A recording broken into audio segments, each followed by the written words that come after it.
بله، سلام علیکم، بفرمایید. سلام علیکم و رحمت الله و برکاته جناب آقای انصاری. علیکم السلام و رحمت الله و برکاته.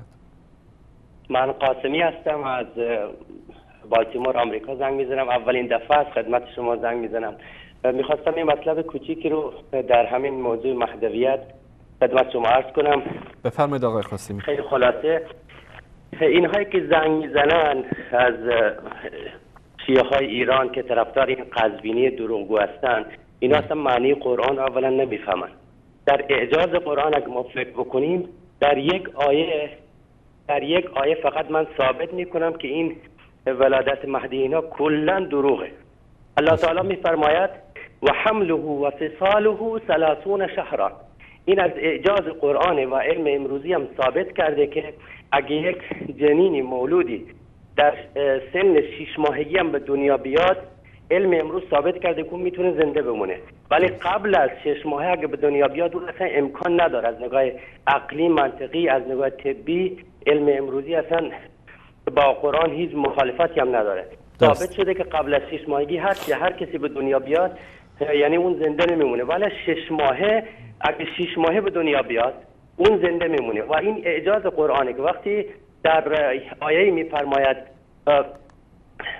و حمله و فصاله 30 شهرا، و در آیه دیگر که 24 ماه برای شیر دادن ذکر شده، یعنی این اعجاز قرآن رو برای ما یعنی ثابت میکنه که 6 ماه برای ولادت و 24 ماه هم برای شیر دادگی. درست. و این آیه اصلا ثابت میکنه که اصلا از نگاه عقل، منطق، از نگاه علم، از نگاه قرآن و حدیث اصلا قابل قبول نیست که مثلا امام زمانی که موهومه برای اینا. درست. امام زمان مثلا بیاد در یک شب به دنیا بیاد، در یک شب اون زن حامله بشه، اینها همه اصلا بچه کوچیک هم میدونه اینا همه دروغه.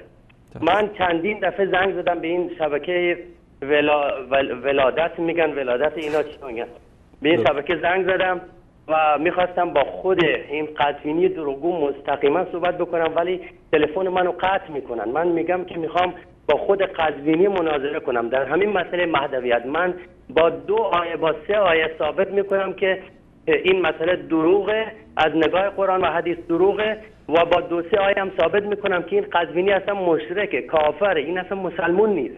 این اصلا واقعا شما آقای انصاری، من یک کلمه خدمت شما عرض میکنم و وقت شما رو زیاد نمیگیرم. شما واقعا همون راه اصحاب پیامبر صلی الله علیه و سلم رو ادامه میدیم. واقعا یعنی راه شما، عقیده شما، گفتار شما 100% مطابق قرآن و حدیث. یعنی و تبعوهم به احسان رضی الله عنهم و رضوا عنه. شما از همون هستین، از همون کسانی هستین که الله تعالی در قرآن فرموده والذین تبعوهم به احسان. شما از همونهایی هستین که دارین از صحابه رضی الله عنهم دفاع میکنین و از اونا تبعیت میکنین و کلام شما هیچ فرقی نمیکنه با کلام صحابه، با کلام عمر ابن خطاب و کلام خلفای راشدین. من اینو در فیسبوک هم نوشتم.